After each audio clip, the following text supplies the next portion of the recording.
Okay, hopefully कि आप लोगों को स्क्रीन दिखाई दे रहा होगा। ओके। सो प्रीवियस क्लासेस में हम लोगों ने मेम्ब्रेन को लेकर के उनके स्ट्रक्चर्स और उनके कंपोनेंट्स के बारे में सारा सब कुछ पढ़ लिया और डिफरेंट डिफरेंट जो आपके ट्रांसपोर्टर्स थे, उन ट्रांसपोर्टर्स के बारे में भी हम लोगों ने स्टडी किया। आज की क्लास में जहाँ से आपके प्रॉब्लम्स आते हैं CSIR में पार्ट बी और पार्ट सी को लेकर के, इस मेम्ब्रेन से उन टॉपिक को यहाँ पे हम लोग डील करने वाले हैं जिसका नाम है मेम्ब्रेन पोटेंशियल, राइट। आज की क्लास में ये जो आपको टॉपिक लिखा हुआ है इसमें काफ़ी सारा चीज़ समझने वाली है। आपको यहाँ पे थोड़ा सा अपना कंसंट्रेशन बना के रखना होगा, क्योंकि अगर हल्का सा भी क्लास कहीं पे भी अगर आपने मिस किया तो वो चीज़ें आपको रिवर्स कर सकती हैं और गलती आपका आंसर हो सकता है। तो मेम्ब्रेन पोटेंशियल का कॉन्सेप्ट समझने से पहले और ये क्या चीज़ है, कैसे ये काम करता है, कुछ बेसिक जो चीज़ें हैं वो आपको समझ में आनी चाहिए। ओके, तो स्टार्ट करते हैं। आप लोगों ने कुछ नाम सुने होंगे, जैसे लाइक जैक्सन पोटेंशियल नाम सुना होगा, डीपोलराइजेशन का नाम सुना होगा, रीपोलराइजेशन का नाम सुना होगा, हाइपर पोलराइजेशन का नाम सुना होगा, राइट। ये सब सारे जो वर्ड हैं वो इसी मेम्ब्रेन पोटेंशियल से ही क्या है, रिलेटेड हैं। पोटेंशियल की बात जहाँ कहीं पे भी आती है, आपको समझ में आता है कि या तो वो पावर की बात कर रहा है, या तो किसी कंसंट्रेशन की बात कर रहा है, किसी ग्रेडियंट की बात कर रहा है। पोटेंशियल का मीन मतलब बेसिकली यही होता है। जैसे अगर हम लोग पीएच की बात करते हैं तो वहाँ पे हाइड्रोजन आयन का पोटेंशियल मेजरमेंट करते हैं। अगर कोई हमको इलेक्ट्रोकेमिकल की बात अगर करनी है तो वहाँ पे इलेक्ट्रोकेमिकल पोटेंशियल डिफरेंस मेजरमेंट करते हैं। मेम्ब्रेन पोटेंशियल का लिटरली मीन क्या है कि सपोज अगर मान लीजिए आपका ये मेम्ब्रेन है और इस मेम्ब्रेन के दो कंपार्टमेंट हैं, राइट। अगर इन दोनों कंपार्टमेंट के दोनों साइड में, मतलब कंपार्टमेंट वन, कंपार्टमेंट टू, इन दोनों साइड्स में अगर आयन जो है वो अगर इक्वल इक्वल फॉर्म में होंगे, तो फिर बेसिकली आपकी मेम्ब्रेन क्या होगी, नॉर्मल कंडीशन पे होगी, जिसको आप रेस्टिंग पोटेंशियल के नाम से जानते हैं या रेस्टिंग मेम्ब्रेन पोटेंशियल के नाम से जानते हैं।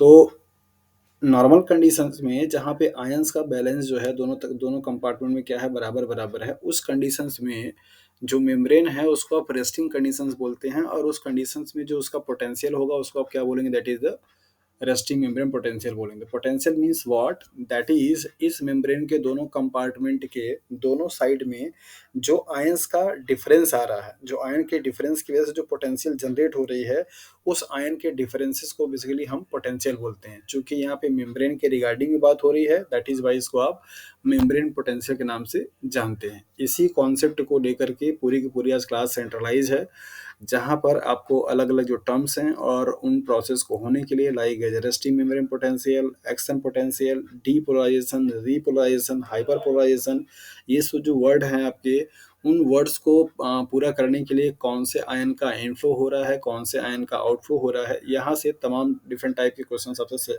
एग्जाम में पूछे जाते हैं।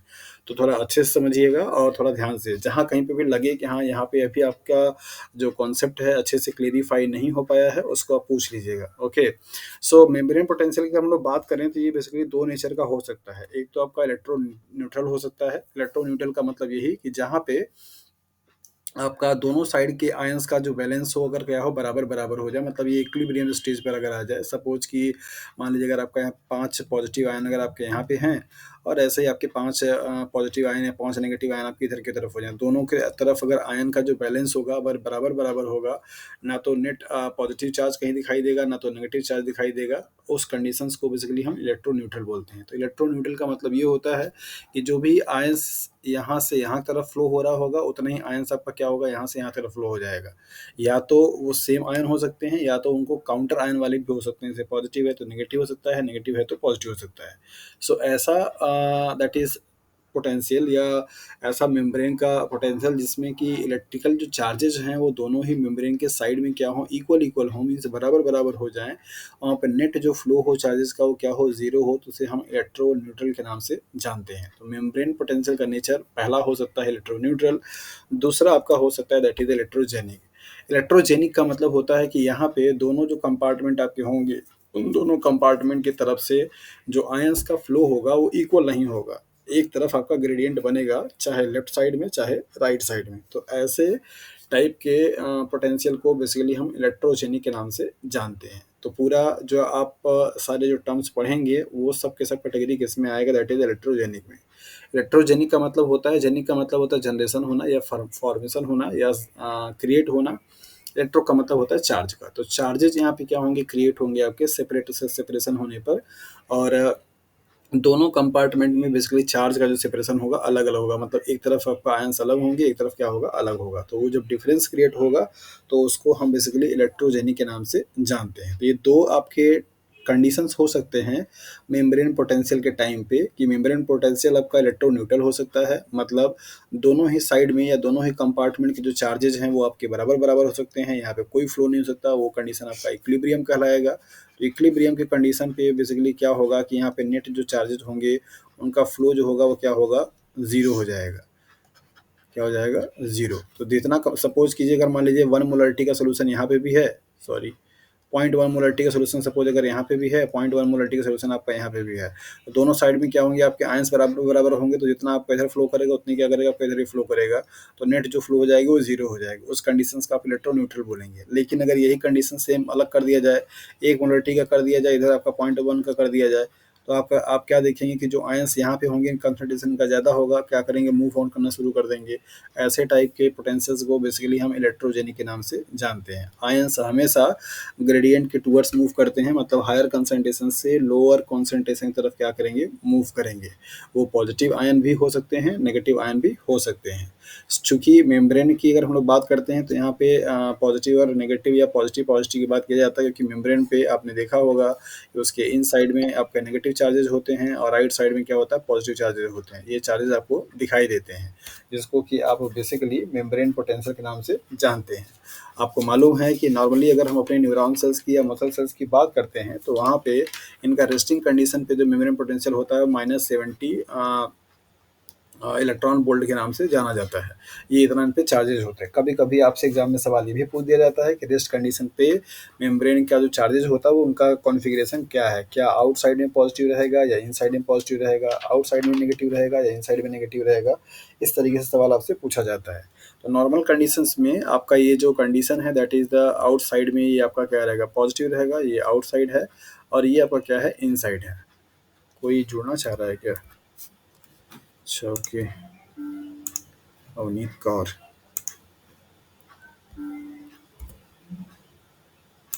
ओके। सो इलेक्ट्रोजेनिक जो आपको यहाँ पे टर्म्स पढ़ाया गया उससे आपको ये बात समझ में आई कि जो दोनों कंपार्टमेंट हैं वो दोनों कंपार्टमेंट एक जैसे नहीं हैं। दोनों कंपार्टमेंट की तरफ आपका क्या है, दैट इज़ द डिफरेंसेस है पोटेंशियल का, दैट इज़ वाई वो मूव कर रहे हैं। इस चीज़ को अगर आपको समझना है तो आप उसको और भी एलैबोरेट फॉर्म में समझ सकते हैं कि मेम्ब्रेन पोटेंशियल का कॉन्सेप्ट एक्चुअली क्या है।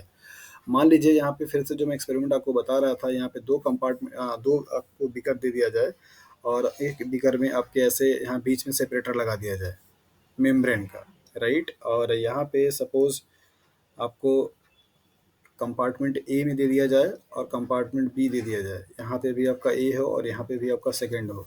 यहाँ पे अगर सपोज़ कीजिए सोडियम आयन की अगर हम लोग बात करें तो सोडियम आयन का जो कंसंट्रेशन है, मान लीजिए अगर आपका यहाँ पे क्या है 1 मोलरिटी है, यहाँ पे भी क्या है सोडियम आयन का कंसंट्रेशन मान लीजिए 1 मोलरिटी है। वैसे ये सोडियम आयन का 1 मोलरिटी का मतलब कि इसके जो सॉल्ट होंगे वो भी रहेंगे, बट हम यहाँ पे एक आयन की बात कर रहे हैं।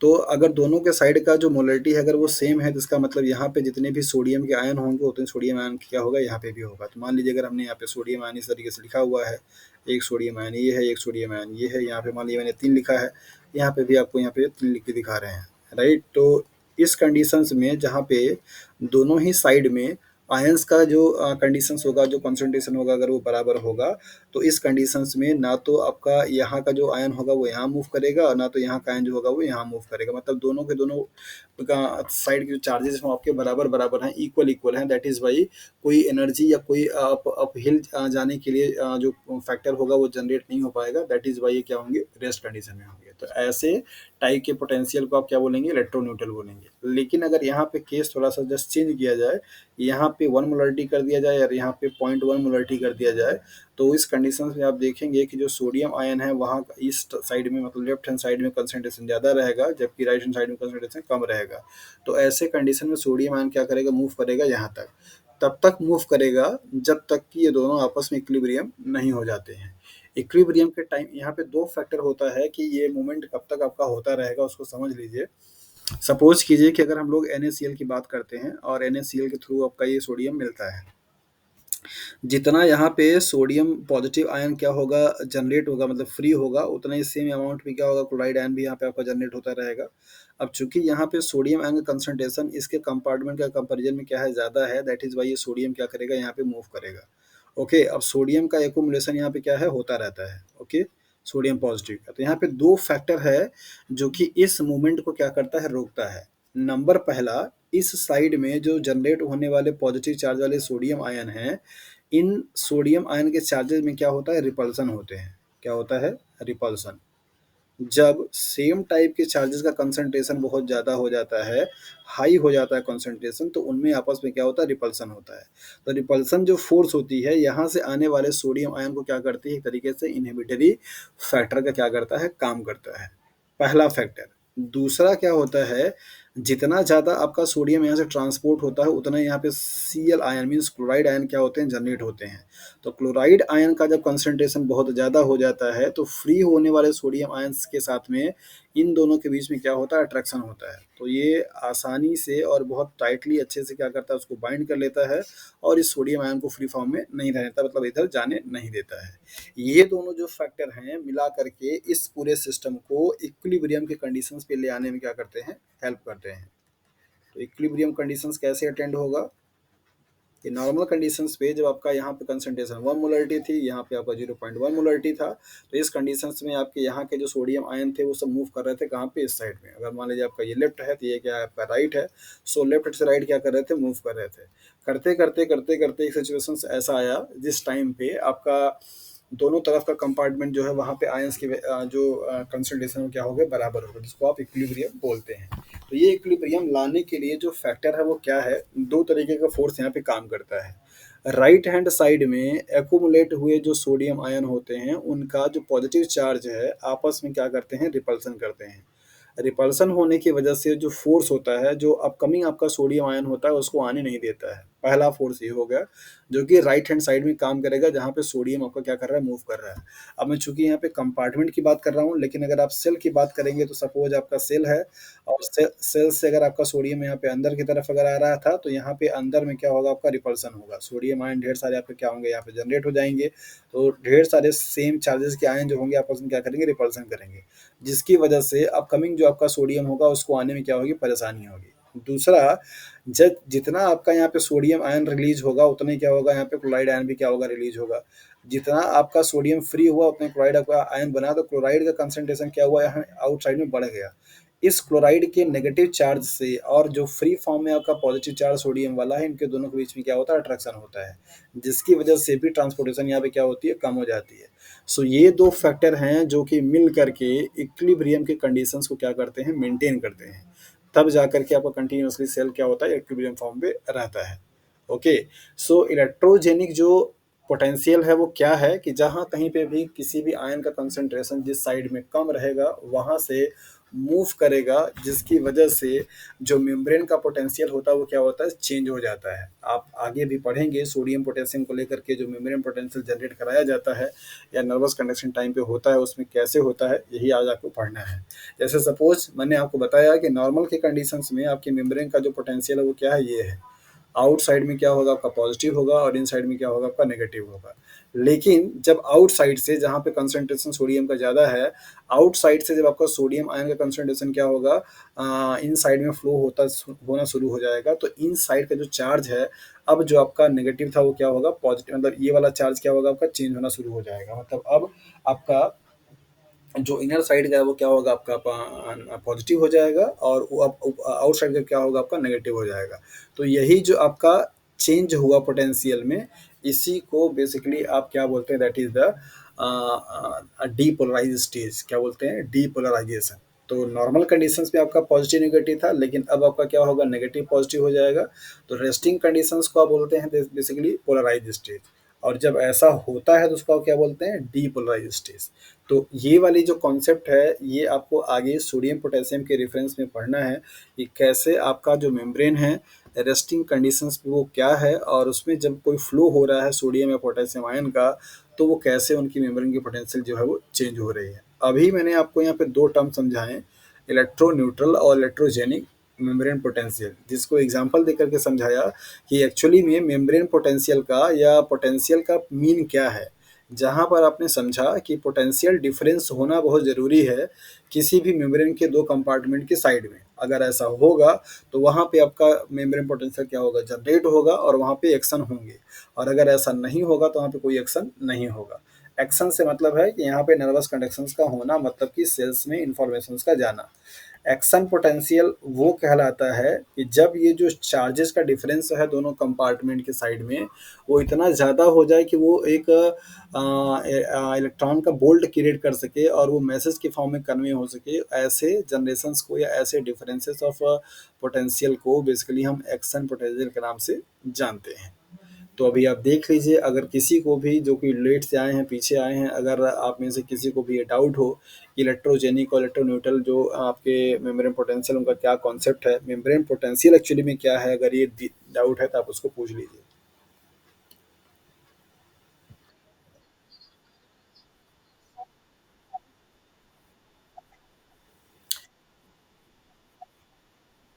नहीं नहीं, इक्वल नहीं होगा, नेट चार्ज जीरो होगा, मतलब पूरा आउटसाइड में जो होगा पॉजिटिव जितना चार्ज होगा उतना ही इनसाइड में आपके नेगेटिव चार्ज होंगे, ऐसा रहता है। और हाँ, उसी को रस्टिंग बोलते हैं, और उस कंडीशन में आपकी जो पोटेंशियल होती है वो -70 इलेक्ट्रॉन वोल्ट माना जाता है। और इसी स हाँ,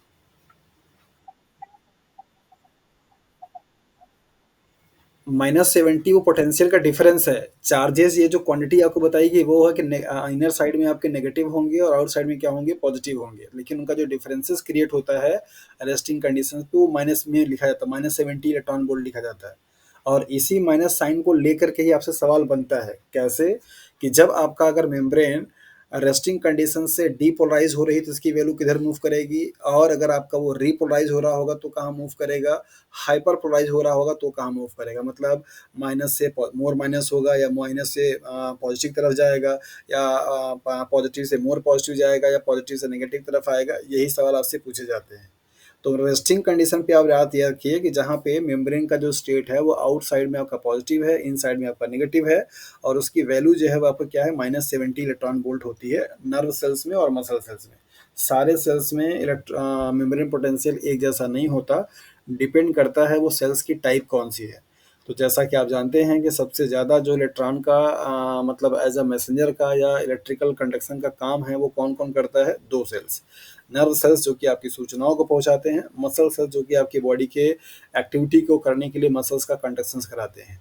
तो ये वैल्यू आप याद रखिएगा, और इसी के रेफरेंस में ही आपको आगे भी पढ़ना है, पढ़ाएंगे भी कि किस तरीके से डीपोलराइजेशन, रीपोलराइजेशन और हाइपरपोलराइजेशन की वैल्यू में इनका साइन चेंज होता है। इन साइन को लेकर के आपसे सवाल पूछे जाते हैं। हम्म।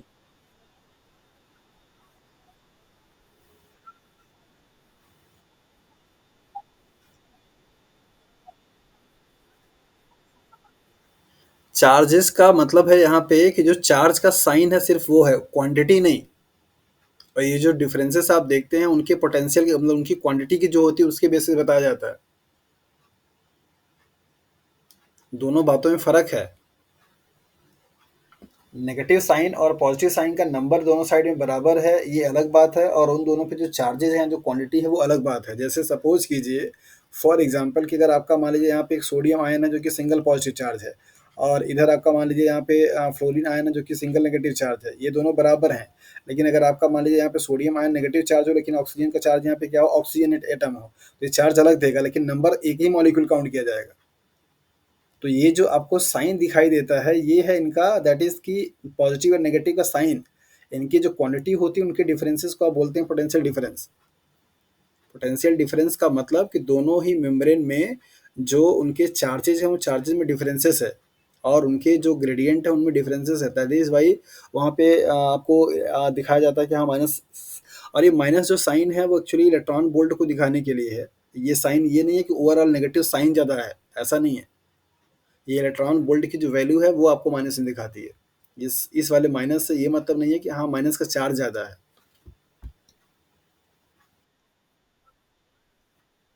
हाँ, 70 काउंटेड है, मतलब ये फिक्स वैल्यू होती है कि इतना से इतना तक होता है, मतलब ये रेफरेंस वैल्यू दिया जाता है आपको कि हाँ रेस्टिंग कंडीशन पे इलेक्ट्रॉन वोल्ट की वैल्यू कितनी होती है। ये कभी-कभी आपको पूछा भी जाता है।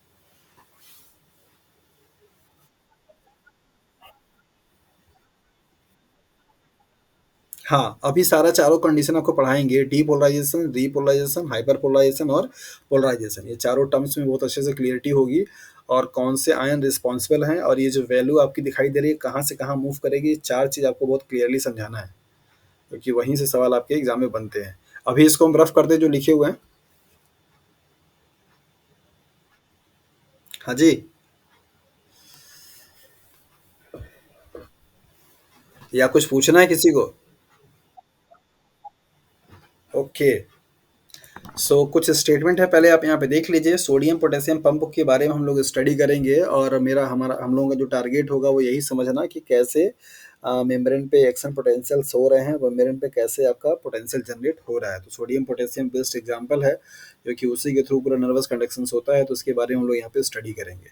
इस केस में जो कि सोडियम पोटेशियम पंप है, वहाँ पे बेसिकली 2 पोटेशियम के आयन जो होते हैं वो इम्पोर्ट किए जाते हैं और 3 सोडियम आयन जो होते हैं वो एक्सपोर्ट किए जाते हैं। मतलब एक आपका सोडियम पोटेशियम पंप से बेसिकली अगर देखा जाए तो यहाँ पे कुछ इस तरीके का सिनेरियो रहता है, लाइक दैट, राइट। तो बेसिकली आपका 3 जो सोडियम होगा वो क्या होगा, आपका बाहर जाएगा और 2 जो पोटेशियम होगा वो क्या होगा, अंदर आएगा। ये कंडीशन आपका रहता है। यहाँ पे एक एटीपी मॉलिक्यूल्स क्या होते हैं, हाइड्रोलाइज होते हैं। कभी कभी आपसे एग्जाम में ये सवाल पूछता है इंपोर्ट और एक्सपोर्ट को देख करके, तो एक्सपोर्ट का मतलब बाहर, इंपोर्ट का मतलब अंदर, राइट, मतलब लेना और देना।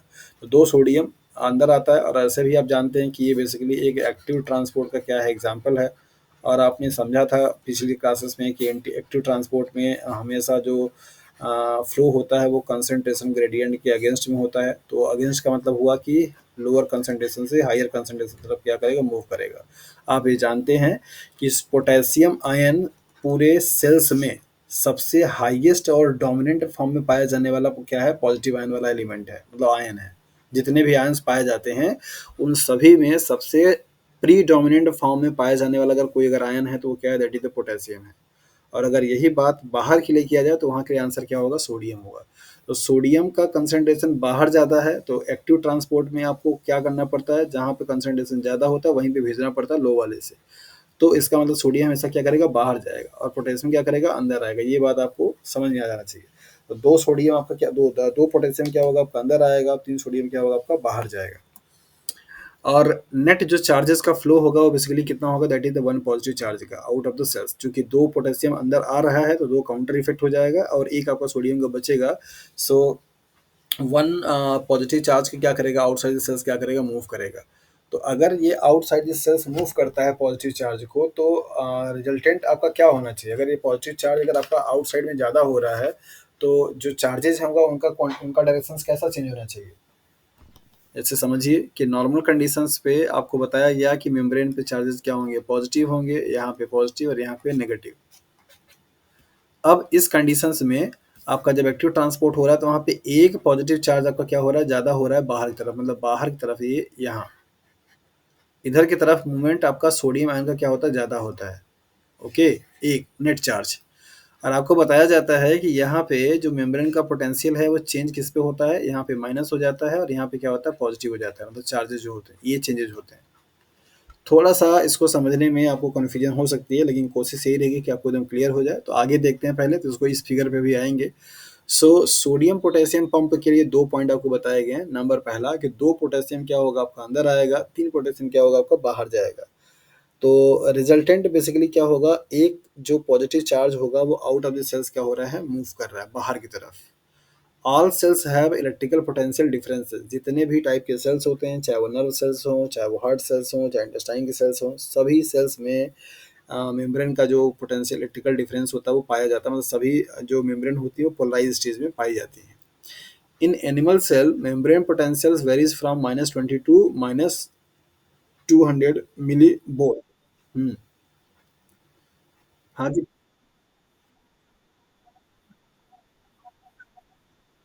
हम्म।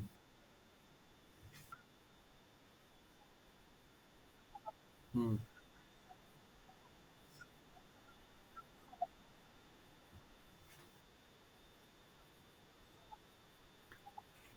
नहीं नहीं, है तो आयंस का ही बैलेंस। अभी आप देखेंगी, यही ये जो मैंने यहाँ फिगर बना करके रखा हुआ है ना, इस पे सवाल बनता है। सवाल ये मैंने आपको समझाया, शायद हो सकता है समझ में नहीं आया होगा कि आयन बाहर की तरफ मूव कर रहा है पॉजिटिव वाला, और यहाँ पे रिजल्ट क्या आता है नेगेटिव वाला। ऐसा कैसे हो रहा है? मतलब समझिए इस बात को कि नॉर्मल कंडीशन में क्या था, ये पॉजिटिव था या नेगेटिव था, राइट? कलर चेंज कर देते हैं तो अब थोड़ा सवाल समझ में आएगा।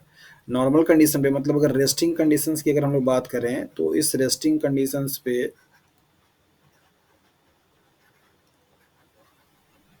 ये कंडीशन है, पॉजिटिव चार्ज बाहर है, नेगेटिव चार्ज क्या है, अंदर है। जब आपका एक्शन पोटेंशियल हो रहा है, मतलब कि जब डीपोलराइज हो रही है, तो यहाँ पे 3 सोडियम क्या हो रहे हैं, बाहर जा रहे हैं। 2 पोटेशियम क्या हो रहा है, आपका अंदर आ रहा है। तो रिजल्टेंट एक पॉजिटिव चार्ज क्या है, बाहर की तरफ जा रहा है, राइट? जा रहा है चार्ज पॉजिटिव, लेकिन यहाँ पे आपको दिखाई क्या दे रहा है, नेगेटिव। बात समझ में आई जो मैं कहना चाह रहा हूँ? तो ये कैसे होता है, इसको थोड़ी देर में अभी हम लोग समझ पाएंगे, क्योंकि आगे कुछ चीज़ें हैं जो कि आपको समझानी है, तो वो बात आपको अच्छे तरीके से समझ में आ जाएगा। सो यहाँ पे बताया गया कि एनिमल सेल्स के जो मेम्ब्रेन पोटेंशियल्स होती है, उनकी वैल्यू माइनस से लेकर के -20 से लेकर के -200 मिली वोल्ट हो सकता है। ये वेरी करती रहती है।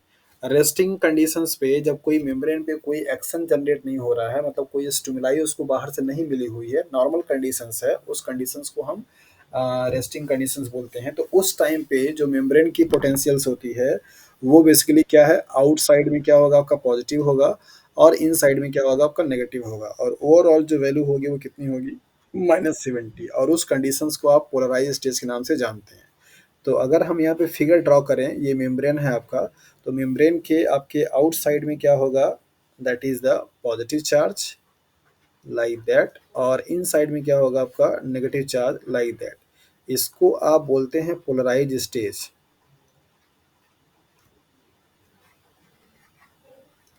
या रेस्टिंग मेम्ब्रेन पोटेंशियल। इसकी वैल्यू आपको दी गई है -70 इलेक्ट्रॉन वोल्ट या मिली वोल्ट, दोनों हो सकता है, राइट? तो इस कंडीशंस को आप बोलते हैं रेस्टिंग मेम्ब्रेन पोटेंशियल। यहाँ पे अभी कोई भी आयंस का जो फ्लो है वो नेट में फ्लो में नहीं हो रहा है, नॉर्मल कंडीशंस है जहाँ पे मेम्ब्रेन आपकी कोई काम नहीं कर रही है, मतलब कोई सिग्नल से ट्रांजैक्शंस नहीं हो पा रहा है। At resting conditions sodium ion channel, मतलब सोडियम आयन का जो वोल्टेज गेटेड चैनल है वो क्या रहता है, क्लोज रहता है। ये आपके CSIR के एग्जाम में पार्ट बी में सवाल पूछा जा चुका है। रेस्टिंग कंडीशंस पे सोडियम आयन बंद रहेगा, सोडियम आयन चलता रहेगा, खुला रहेगा। तो यहाँ पे आप ध्यान दीजिए, रेस्टिंग कंडीशन जब होगी, मतलब ये वाली जो कंडीशन, तो उस कंडीशन पे सोडियम आयन का जो चैनल होगा, वोल्टेज ग्रेडेड चैनल होगा, वो क्या रहेगा, आपका क्लोज रहेगा। मतलब उस टाइम पे सोडियम आयन का कोई भी ट्रांसपोर्टेशन नहीं होगा फ्रॉम इनसाइड टू आउटसाइड या आउटसाइड टू इनसाइड, कोई पॉसिबिलिटी नहीं है। कब? जब मेम्ब्रेन आपकी क्या है, रेस्टिंग में है। मेम्ब्रेन आपकी रेस्टिंग में कब होगी, जब उसके पास नो स्टिमुलाई, मतलब कोई भी सूचना उसको रिसीव नहीं हो पा रही कोई काम करने के लिए। जैसे ही ये नो स्टिमुलाई स्टिमुलस में चेंज हो जाएगी, मतलब कि अब कोई इसको सूचना मिलना शुरू हो जाएगा किसी के फॉर्म में, ये मेम्ब्रेन का पोटेंशियल क्या होगा, आपका चेंज होना शुरू हो जाएगा। तो नॉर्मल कंडीशंस में आपने देखा कि जो सोडियम आयन के लिए आपका चैनल है, वो चैनल क्या रहता है, बंद रहता है। मतलब नॉर्मल कंडीशंस पे सोडियम आयन का कोई भी ट्रांसपोर्टेशन नहीं होता है इस साइड से उस साइड में। ओके। सो नेक्स्ट जो कंडीशन आपको यहाँ पे देखना है, दैट इज द डीपोलराइजेशन का। तो डीपोलराइजेशन का मतलब क्या हुआ कि अब किसी भी स्टिमुलाई के मिलने के बाद अगर मेम्ब्रेन आपकी क्या हो रही है, रेस्टिंग कंडीशन जिसे आप पोलराइज बोल रहे हैं, उसके कंपेरिजन में अब क्या हो रही है, चेंज हो रही है। तो ये जो वैल्यू आपने यहाँ पे देखा कि -70 था, अब ये -70 से क्या हो, मोर पॉजिटिव की तरफ क्या करे, मूव कर जाए। कहाँ की तरफ, मतलब नेगेटिव से आपका क्या हो रहा है, पॉजिटिव की तरफ। पहले यहाँ बीच में जीरो आएगा, फिर क्या आ जाएगा, पॉजिटिव जाएगा। तो डीपोलराइजेशंस को आप डिफाइन करते हैं कैसे? डीपोलराइजेशन बेसिकली एक ऐसा स्टेट है मेम्ब्रेन पोटेंशियल का, जहाँ पे 3 चीज़ें होती हैं। नंबर पहला, वहाँ पे अब सोडियम आयन का जो गेटेड चैनल है वो क्या होगा, आपका ओपन हो जाएगा। नंबर पहला चीज़, तो यहाँ पे लिख सकते हैं आप, सोडियम आयन चैनल क्या होगा, आपका ओपन हो जाएगा। दूसरा चीज़, ये जो मेम्ब्रेन का चार्ज है, ये आपका जो आउटसाइड में पॉज़िटिव था, अब क्या होगा आउटसाइड में नेगेटिव हो जाएगा और आपके इनसाइड में क्या होंगे पॉज़िटिव हो जाएँगे। दूसरा काम। तीसरा वैल्यू ये होगा यहाँ पे कि बेसिकली ये जो -70 आपको दिखाई दे रहा था, इससे इसकी वैल्यू चेंज होकर के 0 हो जाएगी या 0 से क्या होगा आपका पॉजिटिव साइन में चला जाएगा। सो माइनस से पॉजिटिव की तरफ अगर आपका मेम्ब्रेन का पोटेंशियल डिफरेंस अगर जनरेट होता है, क्रिएट होता है या चेंज होता है, तो उस कंडीशंस को बेसिकली डीपोलराइजेशन के नाम से जाना जाता है। तो डीपोलराइजेशन एक ऐसा कंडीशन है जिस कंडीशन में सोडियम आयन का अब क्या होता है बेसिकली मूवमेंट होना शुरू हो जाता है। और सोडियम आयन के मूवमेंट होने की वजह से मेम्ब्रेन का जो आपका चार्ज का पोटेंशियल है वो भी क्या होता है चेंज हो जाता है। मतलब अब आउटसाइड में क्या होगा नेगेटिव हो जाएगा और इनसाइड में क्या होगा आपका पॉजिटिव हो जाएगा। साथ साथ उनकी जो वैल्यू आपकी -70 थी, अब वो -70 से पॉजिटिव की तरफ क्या होती है चली जाती है। इस कंडीशंस को डीपोलराइजेशंस के नाम से जाना जाता है। तो यहाँ पे देखिए कि आपको क्या लिखा गया है, सोडियम आयन चैनल ओपन, यहाँ पे सोडियम पॉजिटिव आयन हो जाएगा, सोडियम पॉजिटिव चैनल आयन जो होगा क्या होगा ओपन हो जाएगा। Sodium ion move inside the cells, तो सोडियम आयन जो होगा आपका क्या करना शुरू करेगा मूव करना शुरू कर देगा। और जब मूव करेगा तो उसकी वैल्यू जो होगी अभी क्या होगी -70 से, जैसा कि मैंने आपको बताया कि 0 0 से क्या होगा प्लस, तो यहाँ पे वैल्यू जो लिखी हुई है -72 प्लस 30, तो वैल्यू जो गई अभी कहाँ से गई -2 पॉजिटिव। यही बात आपसे स्टेटमेंट देकर के मैच कराने के लिए पूछता है कि डीपोलराइजेशन के लिए या रीपोलराइजेशन के लिए क्या स्टेटमेंट आपका सही है। तो ये डीपोलराइजेशन का जो काम हुआ वो क्यों हुआ, due to the sodium ion के मूवमेंट की, जो कि नॉर्मल कंडीशंस पे सोडियम आयन कैसा था आपका क्लोज था और सोडियम आयन का कोई भी इनफ्लक्स या आउटफ्लक्स नहीं हो रहा था। तो सोडियम आयन के इनफ्लक्स होने से मेम्ब्रेन का जो पोटेंशियल था वो क्या हुआ चेंज हुआ, जिसको आप बोलते हैं बेसिकली डीपोलराइजेशन स्टेट। ऐसा होने के लिए किसी स्टिमुलाई का मिलना बहुत ज़रूरी है। जब आपको मतलब कोई भी सेंसेशन आपको मिलता है तो उस टाइम पे इतना ज़्यादा क्रिएट होता है एनर्जी मतलब पोटेंशियल, जिससे कि ये आपका चैनल क्या होता है ओपन हो जाता है और तब जाकर के मेम्ब्रेन की जो स्टेट होती है वो चेंज होती है। एक चीज़ यहाँ पे इसके लिए ध्यान रखिए, सोडियम आयन का जो चैनल होता है ये ऑटोमेटिक होता है। ऑटोमेटिक का मतलब क्या हुआ, सेल्फ रेगुलेटरी, मतलब ये कंडीशंस के अकॉर्डिंग खुद से ओपन होती है और बहुत क्विकली तुरंत खुद से क्या होती है क्लोज हो जाती है। ऐसा नहीं है कि एक बार ओपन हुई तो ये कंटिन्यूअसली ओपन रहेगी, ये कंडीशन नहीं रहता। तो ये सेल्फ रेगुलेटरी ऑटोमेटिक नेचर की होती है, according to the conditions and according to the situations ये ओपन होती है और क्लोज हो जाती है, ये इसका प्रॉपर्टी है। और यही कारण है जिसकी वजह से मेम्ब्रेन आपका पोलराइज डीपोलराइज और रीपोलराइज कंडीशंस में जा पाता है। तो दो टर्म्स आप लोगों ने यहाँ पे देखे, इनको मैं डिलीट करने वाला हूँ क्योंकि मुझे आगे लिखना भी रहेगा। तो अगर आप लोगों को कुछ लिखना है इसमें से तो आप लोग लिख लीजिए कि इसे रफ कर दें। अच्छा ओके। सो अभी आप लोगों ने दो कंडीशन दो टर्म्स पढ़ लिए, रेस्टिंग मेम्ब्रेन पोटेंशियल जिसको कि आपने बोला था पोलराइज या पोलराइज स्टेज, और अब आपने देखा यहाँ पे डीपोलराइज स्टेज। तो नॉर्मली यहाँ पे अगर हम लोग साइन से समझें तो पोलराइज स्टेज हमारा क्या बताता है -70 मिली वोल्ट को या इलेक्ट्रॉन वोल्ट को, और जबकि -70 से लेकर के आपका +30 तक की वैल्यू जो होगी वो क्या बताएगी मिली वोल्ट को, वो क्या बताएगी दैट इज द डीपोलराइज। तो डीपोलराइजेशन को और इनको आप समझते रहिए चार्जेस के बेसिस पे भी, और इसको आपने क्या बोला था that is a polarise. Polarise का मतलब नॉर्मल और डीपोलराइज का मतलब माइनस से पॉजिटिव की तरफ। नेक्स्ट आपको यहाँ पे दिया गया है रीपोलराइजेशंस। जब ये एक्शन पोटेंशियल जनरेट या ये वाली जो स्टेट होगी ना जहाँ पे डीपोलराइजेशन हुआ है, इसको आप बेसिकली बोलते हैं एक्शन पोटेंशियल। क्या बोलते हैं, एक्शन पोटेंशियल। एक्शन पोटेंशियल इसलिए नाम दिया गया क्योंकि ये जो पोटेंशियल डिफरेंस है वो किसी काम को किसी सूचना को जनरेट करने के लिए जो सफिशिएंट अमाउंट ऑफ एनर्जी चाहिए होती है उतनी प्रॉपर ही होती है।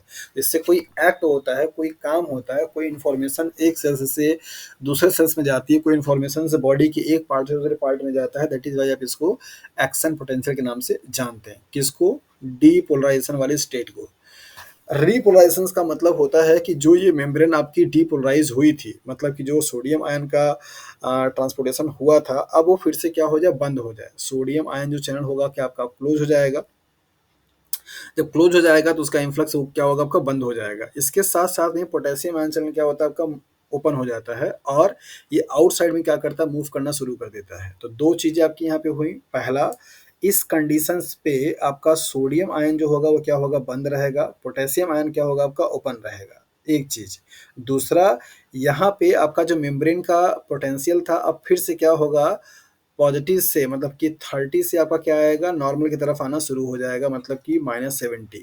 तो जो आपकी डीपोलराइज हुई थी फिर से क्या हो रही है रीपोलराइज हो रहा था। रीपोलराइज का मतलब ये वाला स्टेट को ऑब्टेन करना। तो वैल्यू पहले आपकी माइनस में थी तो इसके बाद क्या हुआ माइनस से पॉजिटिव गया फिर से आपका क्या होगा पॉजिटिव से माइनस में जाएगा।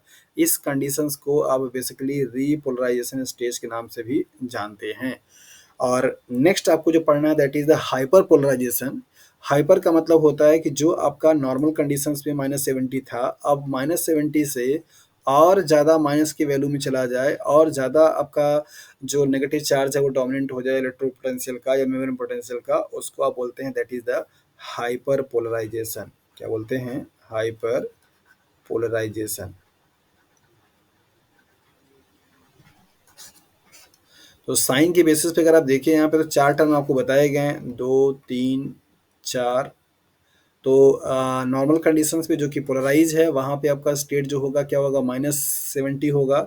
इसके बाद -70 से क्या होगा पॉजिटिव की तरफ अगर मूव करेगा तो उसको डीपोलराइजेशन। पॉजिटिव से फिर से नेगेटिव की तरफ अगर आएगा तो उसको क्या बोलेंगे आपका रीपोलराइजेशन।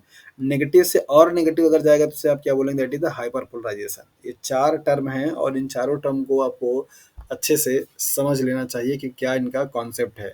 और ऐसा करने के लिए जो रिस्पॉन्सिबल फैक्टर है वो क्या है? 2 है दैट इज़ सोडियम और पोटेशियम। कहाँ पे सोडियम आयन बंद होगा, कहाँ पे सोडियम आयन ओपन क्लोज़ होगा, कहाँ पे पोटेशियम आयन क्लोज़ होगा इसको बड़ा अच्छे से समझना रहेगा। रेस्टिंग मेम्ब्रेन पोटेंशियल पे सोडियम आयन क्या होगा आपका क्लोज़ रहेगा, पहला कंडीशन। रीपोलराइजेशन के कंडीशन पे भी सोडियम आयन क्या होगा आपका क्लोज़ रहेगा, दूसरा कंडीशन। ओपन कहाँ पे रहेगा दैट इज़ द डीपोलराइजेशन के कंडीशंस में। ठीक है, तो इसको थोड़ा हम लोग अब ग्राफ के हेल्प से देखेंगे कि ग्राफ कैसे आपसे सवाल पूछा जाता है ग्राफ बना करके सीएसआईआर में और क्या उसका मेन कॉन्सेप्ट होता है। तो होपफुली कि आप लोगों को पोलराइजेशन, डीपोलराइजेशन, रीपोलराइजेशन और हाइपर पोलराइजेशन का जो कॉन्सेप्ट है वो समझ में आ गया होगा। नहीं आया होगा तो 5 मिनट और अपने आप को पेशेंस रखिए, आगे वाली जो स्लाइड होगी आपको उसमें एकदम अच्छे से ही क्लियर आ जाएगा। यहाँ पर आपको एक ग्राफ दिया गया है और उस ग्राफ में मेम्ब्रेन पोटेंशियल को लिखा गया है जहाँ पे कुछ वैल्यूज़ दी गई हैं। यहाँ पे वैल्यूज़ माइनस से स्टार्ट है, माइनस से आपका 80 से लेकर के यहाँ पे 0 हो गया है, फिर इसके बाद आपका क्या है that is the positive sign में दिया गया है। इस ग्राफ से आप चारों ही कंडीशंस को क्या कर सकते हैं बहुत अच्छे से समझा सकते हैं कि किस कंडीशन में क्या चीज़ हो रही है, कहाँ-कहाँ पे आपका रीपोलराइजेशन है, कहाँ पे आपका डीपोलराइजेशन है, कहाँ पे आपका हाइपरपोलराइजेशन है। ओके, सो यहाँ पे ध्यान दीजिए कि ये वाली जो स्ट्रेट लाइन आपको दिखाई दे रही है नॉर्मल कंडीशन है, जिसको कि आप बेसिकली क्या बोल सकते हैं पोलराइज कंडीशन। जब आपका रेस्टिंग कंडीशन से मतलब कि जो वैल्यू आपकी क्या है दैट इज द माइनस यहाँ पे 60 दे रखा है लेकिन आपने देखा कि -70 रहता है।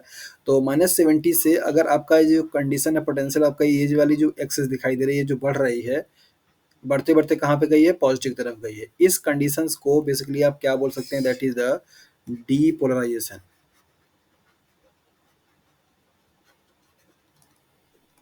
बढ़ते बढ़ते पीक पॉइंट पर आया, यहाँ पर आपका फिर से क्या होगा चैनल बंद हो जाएगा। अब कंडीशंस फिर से क्या हो रही है आपकी रिटर्न हो रही है कहाँ पे नॉर्मल कंडीशन पे आने के लिए। तो रिटर्निंग वाला जो पॉइंट होगा उसको आप क्या बोल सकते हैं that is the repolarisation.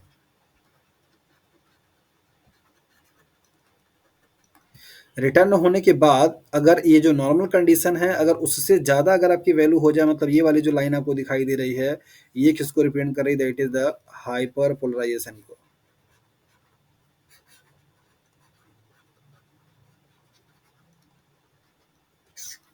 So polarise state पहला है, री डीपोलराइज सॉरी डीपोलराइज दूसरा है, रीपोलराइज तीसरा कंडीशन है और हाइपरपोलराइज चौथा कंडीशन है। इस एक ग्राफ से आप सारे कंडीशंस को बहुत अच्छे तरीके से देख सकते हैं मतलब कि कैसे आपकी जो चीज़ें हो रही हैं वो क्या क्या हो रही हैं। यहाँ से सवाल आपको इस तरीके से पूछा जाता है, ग्राफ आपको दे दिया जाएगा और इन पे नंबरिंग कर दिया जाता है ए बी सी डी इस तरीके से।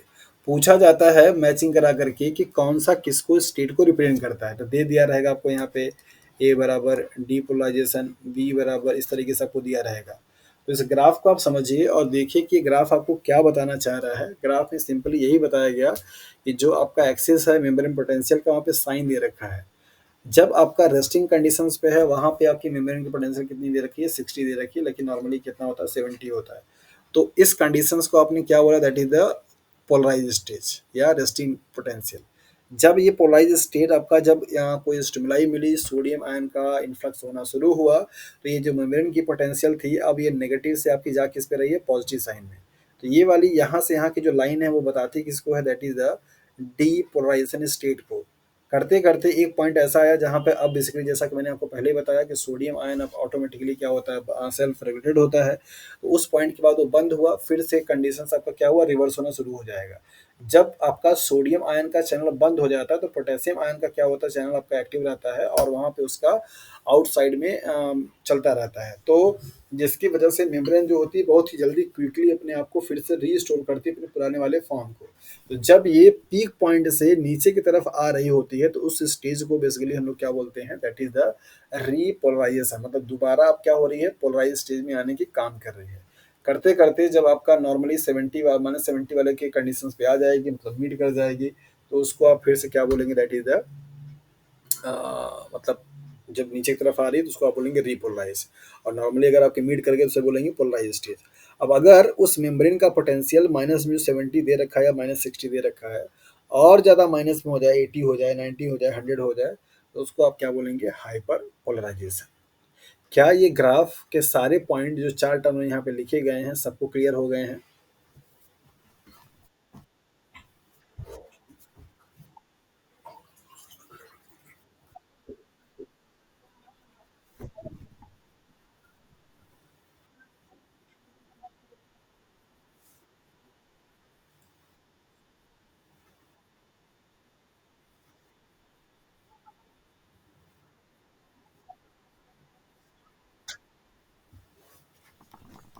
अंदर के साइड में नेगेटिव चार्ज आपके ज़्यादा हो जाएंगे तब जब आपका जो सोडियम आयन का चैनल है वो आपका उस कंडीशन में बंद है, और अंदर की तरफ मतलब दूसरा कोई चैनल आयन क्या है, एक्टिव हो जाएगा। जैसे सपोज अगर पोटेशियम आयन अगर आपका एक्टिव हो जाता है तो पोटेशियम अगर बाहर जाएगा तो अंदर की तरफ क्या छोड़ेगा, नेगेटिव चार्ज छोड़ेगा, क्योंकि पोटेशियम क्लोराइड की फॉर्म में होगा तो वो नेगेटिव चार्ज आपका क्या होगा, बढ़ता चला जाएगा।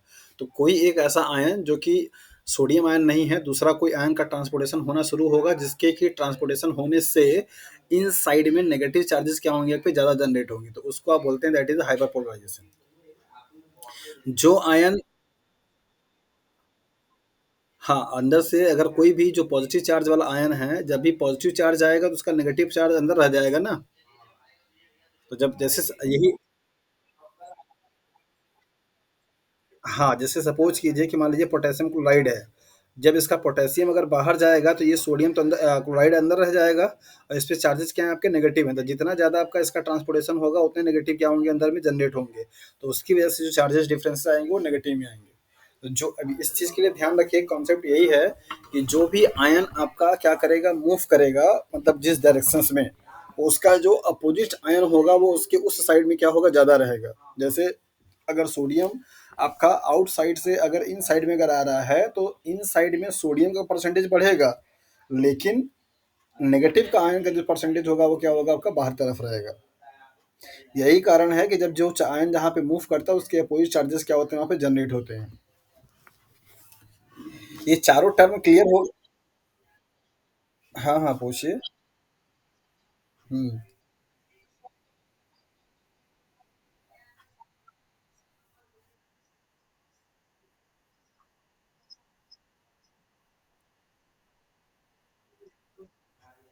उसको मिला, उसको हाँ हाँ, समझ गए समझ, हाँ, हम समझ गए आपकी बात को। स्टिमुलाई का मतलब होता है आपकी बॉडी को कोई सेंसेशन मिलना। जैसे नॉर्मल कंडीशन, सपोज कीजिए कि आप रेस्ट मोड में हैं, आपका आपकी बॉडी पे कोई, आप कुछ काम नहीं कर रहे हैं, राइट। लेकिन अगर फॉर एग्जांपल अगर आपको मच्छर ने डंग किया और आपका हाथ तुरंत वहां से उड़ करके मच्छर को मारने के लिए गया, राइट? तो ये आपने क्या किया, एक्ट किया। तो मच्छर का काटना आपकी बॉडी में एक स्टिमुलाई का काम करता है, इससे सूचना देता है, आपके जो न्यूरॉन्स आपके हाथ पे या पैर पे जहाँ पर कहीं पे भी काट रहा है, वहाँ के पाए जाने वाले जो न्यूरॉन्स होते हैं, वो तुरंत का तुरंत क्या करते हैं, सूचना दे करके सिनॉप्सिस के थ्रू दूसरे न्यूरॉन सेल्स को भेजते हैं, कहाँ पे आपके, that is the spinal cord के पास। और मतलब सपोज़ कीजिए कि ये आपका हाथ है, यहाँ पे मच्छर ने काटा, राइट? तो मच्छर के काटने के बाद जो सूचना गई थी मोटर न्यूरॉन के थ्रू, यहाँ गई, यहाँ से गया कहाँ पे, आपका सेंट्रल नर्वस सिस्टम के इस वाले पार्ट पे, जिसे आप बोलते हैं स्पाइनल कॉर्ड। और स्पाइनल कॉर्ड से डायरेक्टली,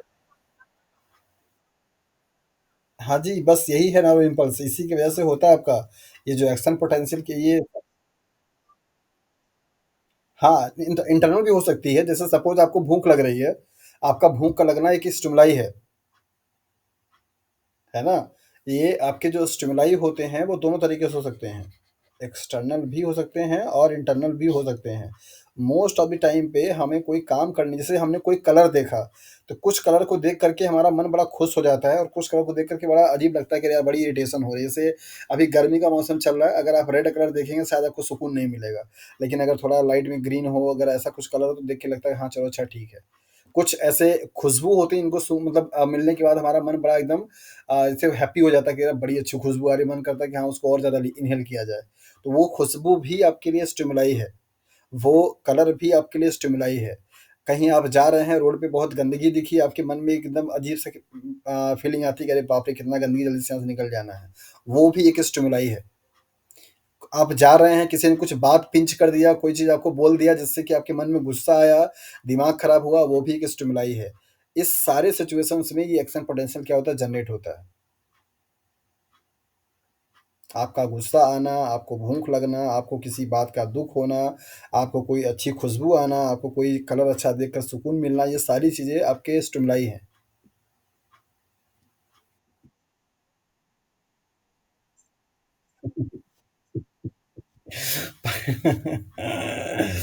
पंप च पंप चल कर के काम ये करता है कि जो गुस्सा आपका आया, वो सूचना को आपके दिमाग तक पहुँचाने का काम करता है। अगर अगर ये पंप नहीं चलेगा ना, तो आपको कोई कुछ बोल भी देगा, आपको गुस्सा नहीं आएगा।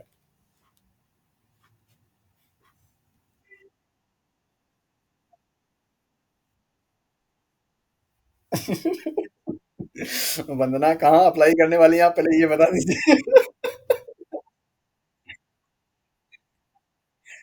वंदना व नहीं, इस चीज़ के लिए मैं एग्रीमेंट तब दूँगा जब वंदना पहले ये बताएँगी कि कहाँ ये अप्लाई करने वाली हैं। ऐसा नहीं है। हाँ, कहीं भी हो सकता है ना। वो हम आपके सवाल से ही समझ गए कि कहाँ आपका दिमाग काम कर रहा है, कि कहाँ एग्रेसिव बंदा दिखाई दे रहा है, उसके ऊपर ही अप्लाई किया जाए। नॉर्मली ये देखिए कि कोई भी काम करने, जैसे अपने जो पेन किलर जो दवाइयाँ होती हैं, जैसे आपको दर्द हो रहा होता है, कमर में दर्द हो रहा होता है, सर में दर्द हो रहा होता है, जो पेन किलर दवाइयाँ होती हैं, वो क्या करती हैं, उनको समझिए। 2 न्यूरॉन जो सेल्स होते हैं, ये मैं इरेज़ कर दूँ क्या, जो डीपोलाइज़र रिपल्शन लिखा हुआ? ये समझ में आ गया ना? देखिए, ये एक्शन पोटेंशियल का आपने सिग्निफिकेंस पूछा, उसको आप समझ लीजिए कि कैसे ये काम करता है। आपके जो 2 न्यूरॉन सेल्स होते हैं, नॉर्मली अगर आप यहाँ पे देखें, न्यूरॉन सेल्स का स्ट्रक्चर आपको कुछ इस तरीके से दिखाई देता है, लाइक दैट। और इन पे डेंड्राइट्स और एक्सॉन पाए जाते हैं। ये एक्सॉन का जो आपका नीचे वाला टर्मिनल होता है, जिसको आप एक्सॉन नोब के नाम से जानते हैं, कुछ इस तरीके से आपको दिखाई देता है, लाइक दैट। दूसरे वाले न्यूरॉन सेल्स का जो एक आपका ये डेंड्राइट वाला पार्ट होता है, जिसको आप डेंड्राइट्स बोलते हैं, और इसको आप एक्सॉन बोलते हैं। इसका ये एक्सॉन नोब है। यहाँ से इस दूसरा वाला जो होगा आपका, इस तरीके से क्या होता है, इससे जुड़ा हुआ होता है, इस तरीके से।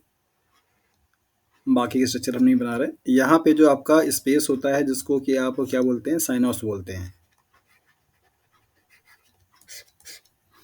जो सूचना, सपोज कीजिए कि आपको दर्द हो रही है, आपके मतलब बॉडी के किसी पार्ट में पेन हो रहा है, राइट? तो पेन की जो तकलीफ है, वो बेसिकली इसको ये क्या करता है, रीड करता है। यहाँ पे ऐसे रिसेप्टर्स लगे हुए होते हैं, ये आपको क्या करेगा, रीड करेगा। इसके सेल्स में जो इन्फॉर्मेशन आएगी, वो क्या करेगा, यहाँ पे इलेक्ट्रिकल इम्पल्स के फॉर्म में क्या करता है, मूव करता है। और इसके बाद यहाँ पे कुछ केमिकल होते हैं, जिनको कि आप न्यूरो के नाम से जानते हैं। और ये न्यूरो इस इंफॉर्मेशन को, हाँ, एसिटाइलकोलिन है, बहुत सारे हैं न्यूरोट्रांसमीटर। यहाँ से इस इन्फॉर्मेशन को क्या करता है, ला करके यहाँ पे देता है। तो इसके पास क्या होता है, रिसेप्टर्स पाए जाते हैं यहाँ पे। Pre synaptic and post synaptic, ये कहलाता है प्री सिनेप्टिक क्लेफ्ट और ये कहलाता है पोस्ट। तो यहाँ पे रिसेप्टर पाए जाते हैं जो कि यहाँ इस वाले सेल्स में आ जाता है। तो इस तरीके से एक सेल्स से दूसरे सेल्स के बीच में जो इन्फॉर्मेशन होती है वो क्या होती है, ट्रांसफर होती है। और अल्टीमेटली इनका गोल क्या होता है, कहाँ पे ले जाना, that is the spinal cord के पास ले जाना। और स्पाइनल कॉर्ड से आपको पता है अच्छी तरीके से पेरीफेरल जितने भी आपके नर्व होते हैं, फाइबर, वो सारे बॉडी के पार्ट से जुड़े हुए होते हैं। इस तरीके से नेटवर्क बना हुआ होता है। आपके जितने भी बॉडी के पार्ट है, चाहे स्टमक है, चाहे आपका इंटेस्टाइन है, चाहे जो भी कुछ पार्ट है, वो सबके फाइबर्स आपके क्या हैं, स्पाइनल कॉर्ड से जुड़े हुए हैं। और स्पाइनल कॉर्ड पूरी की पूरी रिपोर्टिंग किसको करता है, यहाँ पे बैठे हुए हेड साहब को। तो बेसिकली ये आपके स्कूल के मान लीजिए कि क्या है, प्रिंसिपल हैं। और ये बाकी सारे आपके क्या हैं, टीचर्स हैं। और ये आपके क्या हैं, दैट इज वहाँ के डायरेक्टर हैं। टीचर्स का काम होता है कि सारी जो सूचनाएं होती है वो ला करके हेड प्रिंसिपल साहब को देता है। और प्रिंसिपल अल्टीमेटली पूरे दिन भर की जो रिपोर्ट होती है ले जाकर कहाँ देते हैं, हेड साहब को। हेड साहब अब क्या करेंगे, एक्ट करेंगे कि भैया किसको पनिशमेंट देना है, किसकी सैलरी बढ़ानी है, किसको निकाल देना है, किसकी क्या करनी है, वो सारे डिसाइड वो करते हैं। तो उसी तरीके से आपका जो नर्वस सिस्टम होता है वो काम करता है। जो सूचना यहाँ पे दर्द वाली मिली और वो सूचना को क्या किया, इलेक्ट्रिकल इम्पल्स के फॉर्म में नर्व सेल्स ने ट्रांसफर किया। और करते करते ले आया कहाँ पे, आपका इस स्पाइनल कॉर्ड के पास। स्पाइनल कॉर्ड ने क्या किया, मैसेज कन्वे कर दिया कहाँ पे, ब्रेन के पास। ब्रेन को अभी फील हुआ कि हमारे बॉडी के इस पार्ट में क्या हो रही है, दर्द हो रही है। तब जाकर के आपको ये फीलिंग आती है कि हमारा आपका सर दर्द कर रहा है, हमारा आपका मतलब पेट दर्द कर रहा है, जो भी कुछ कर रहा है, राइट। जो आप पेन किलर दवाइयाँ खाते हैं, जैसे सपोज़ सबसे मोस्ट कॉमनली जो यूज़ किया जाता है पेन किलर क्या है, डाइक्लोफेंस, डाइक्लोफेन सोडियम। अगर आपको कभी भी कमर दर्द हो रहा है, हाथ दर्द हो रहा है, पेट दर्द कर रहा है, तो आप डाइक्लोफेंस खाते हैं। जितने भी पेन किलर दवाइयाँ होती हैं वो सब के सब बेसिकली क्या होते हैं, कॉम्पिटिटिव इनहिबिटर होते हैं। एंजाइम इनहिबिटर आप लोगों ने पढ़ रखा है। और वो करते क्या हैं, आ करके बेसिकली ये जो आपका सिनेप्सिस क्लेफ्ट होता है ना, यहाँ पर आकर के डिपॉजिट हो जाते हैं। जब ये डिपॉजिट हो जाते हैं तो यहाँ पे काम क्या करते हैं, एज अ इंसुलेटर। मतलब अब जो इन्फॉर्मेशन इस वाले सेल्स में थी, ये जो यहाँ से यहाँ ट्रांसफर हो रहा था, अब ये इन्फॉर्मेशन आपका यहाँ से यहाँ ट्रांसफर होना क्या होता है, बंद हो जाता है। तो सूचना चूंकि आगे फॉरवर्ड पास नहीं हो पाता, दैट इज वाई अब आपको उसका दर्द की जो इंटेंसिटी होती है, धीरे धीरे धीरे धीरे जैसे जैसे दवाई का खाने का टाइम बीतता है, वैसे वैसे आपको क्या होता है, कम होने लगता है। लेकिन आपने महसूस किया होगा कि कुछ टाइम के बाद, 1 घंटे, 2 घंटे, 3 घंटे के बाद फिर से आपको दर्द क्या एहसास होना शुरू हो जाता है। ऐसा इसलिए क्योंकि ये जो मेडिसिन यहाँ पर आकर के डिपॉजिट हुई थी, ये सॉल्युबल होती है। धीरे-धीरे, धीरे-धीरे, धीरे-धीरे इसका इफ़ेक्ट क्या होता है, सॉल्युबलाइज़ हो जाता है। और जैसे ही ये सॉल्युबलाइज़ होकर के नॉर्मल होगा, फिर से यहाँ पे आपकी जो इन्फॉर्मेशन थी वो ट्रांसफर होना शुरू हो जाती है। तो फिर से आपको दर्द होना शुरू हो जाता है। So all the kind of pain killers medicine जो होती हैं वो बेसिकली इसी प्रिंसिपल पे क्या करती हैं, काम करती हैं। उनका काम बेसिकली होता है इस एक्शन पोटेंशियल का जो जनरेशन हुआ है, जिसको आप नर्वस कंडक्शन बोलते हैं, नर्व कंडक्शन को क्या करते हैं, ब्लॉक करते हैं। जितनी भी आप पेन किलर दवाइयाँ खाती हैं या खाते हैं, वो सबका काम होता है नर्वस कंडक्शन को ब्लॉक करना। 2 नर्व सेल्स के बीच का, जैसे आपने सुना है ना कि शून्य वाली सुई लगा देते हैं। जैसे आपको क्या करते हैं, जैसे आपको जो ऑपरेशन करना होता है, किसी का दाँत खराब हो गया है, तो किसी का कहीं पे कुछ हो गया है, फुड़िया-फुंसी, उसको काटना होता है। हाँ, तो उसको क्या करते हैं, उस टाइ उन उनपे क्या होता है, वो जो दवाइयाँ होती हैं ना, इंजेक्शन जो होता है, जैसे सपोज़ देखिए आपने कि मान लीजिए कि आपके हाथ के इस वाले पार्ट का ऑपरेशन करना है, तो क्या करेगा, इंजेक्शन सिर्फ़ यहीं पे लगाता है, यहाँ पे लगाएगा और इस वाले एरिया का पूरा जो सेंसेशन होती है वो ब्लॉक हो जाती है। आपकी आँखों के सामने ही आपकी आँखें ऐसे खुली रहेंगी। आपकी आँखों के सामने ही आपके हाथ में ये कट-पिट किया जाएगा, लेकिन आपको पता नहीं चलेगा। ऑपरेशन करने के टाइम पे यही।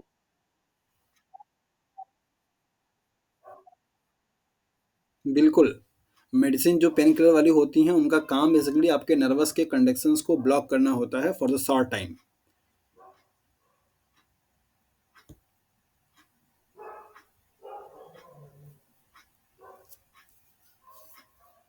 ठीक है?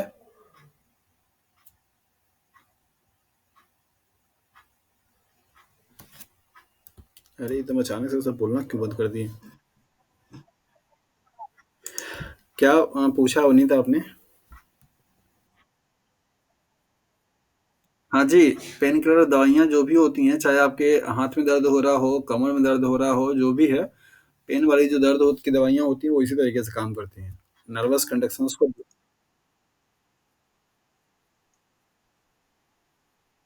दर्द होता तो है?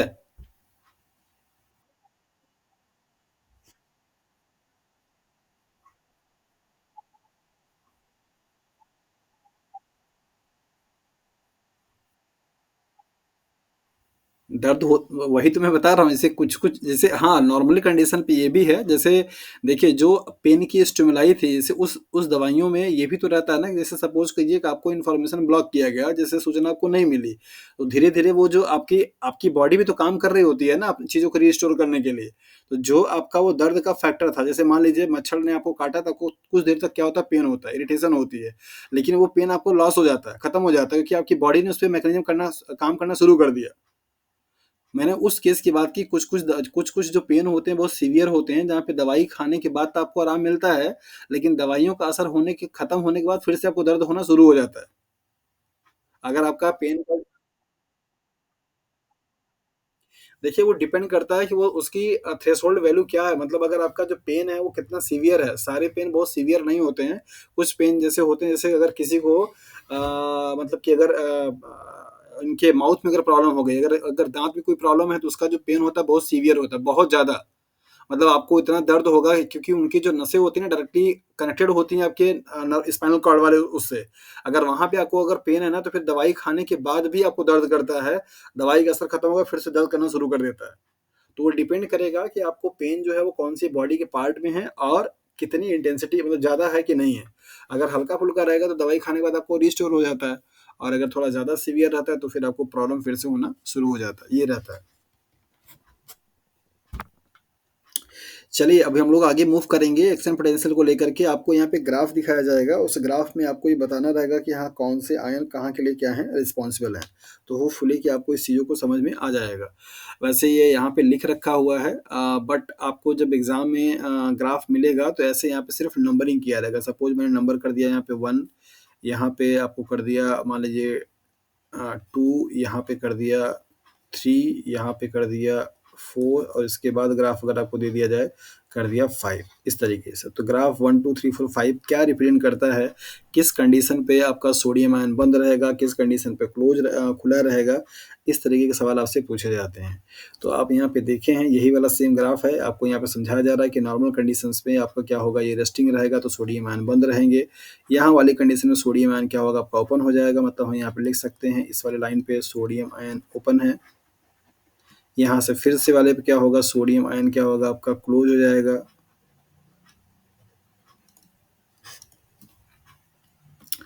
और यहाँ पे अब बेसिकली अगर देखेंगे तो पोटेशियम आयन क्या होगा, आपका ओपन हो जाएगा इस कंडीशन में, जब ये बंद होगा तो। और फिर से अगर यहाँ पे आप देखेंगे तो ये नॉर्मल हो जाएगा, और यहाँ पे यहाँ के लिए भी आपको सोडियम आयन क्या होगा, बंद होगा। तो इन्हीं तरीके से आपका सवाल क्या है वो पूछा जाता है। सो एक्शन पोटेंशियल क्या है, रिपोलराइजेशन, डीपोलराइजेशन, हाइपरपोलराइजेशन और पोलराइजेशन, ये चारों जो टर्म है वो बहुत अच्छे से समझ में आपको आने चाहिए। कौन-कौन से आयंस कब-कब आपके एक्टिव रहेंगे, मतलब ओपन रहेंगे, कब आपके क्लोज रहेंगे, क्या रिस्पॉन्सिबल है। जैसे सवाल आपसे सिंपली पूछा जाता है, मेम्ब्रेन पोटेंशियल के डीपोलराइजेशंस के लिए कौन सा आयन रिस्पॉन्सिबल है, मतलब क्या होगा कि कंडीशन डीपोलराइजेशन वाली कहलाएगी। तो वहाँ के लिए आपको आंसर करना होता है कि सोडियम आयन का जब आपका इन्फ्लक्स होना शुरू हो जाता है तो उस कंडीशंस में क्या होता है, डीपोलराइजेशन होता है। रिपोलाइसेंस के लिए क्या होगा, सोडियम आयन का बंद होना, मतलब फ्लो होना बंद होना, और पोटेशियम आयन का आउटफ्लक्स होना, तब जाकर क्या होगा, आपका रिपोलाइजेशन होगा। ये कुछ कंडीशंस हैं जो कि आपको दिए जाते हैं। मेम्ब्रेन के पोटेंशियल को आप यहाँ पे देख सकते हैं। नॉर्मल कंडीशन, ये वाली जो फेज है वो क्या है, आपका रेस्टिंग फेज है। और रेस्टिंग फेज में आपको कुछ इस तरीके से दिखाई दे रहा है, यहाँ पे ऊपर की तरफ क्या है कि पॉजिटिव है। और जैसे ही कोई स्टिमुलाई मिलेगी तो आपका यहाँ पे सोडियम आयन का क्या होगा, मतलब रेस्टिंग कंडीशन पे सोडियम आयन तो ब्लॉक रहता है, लेकिन पोटेशियम आयन के लिए चैनल क्या होते हैं, ओपन रहते हैं, ये ध्यान दीजिएगा। वहाँ पे मैंने बताया नहीं, सोडियम आयन क्या होगा, क्लोज रहेगा, बट पोटेशियम आयन क्या होगा, ओपन रहेगा। कब, रेस्टिंग फेज पे या पोलराइज स्टेज पे।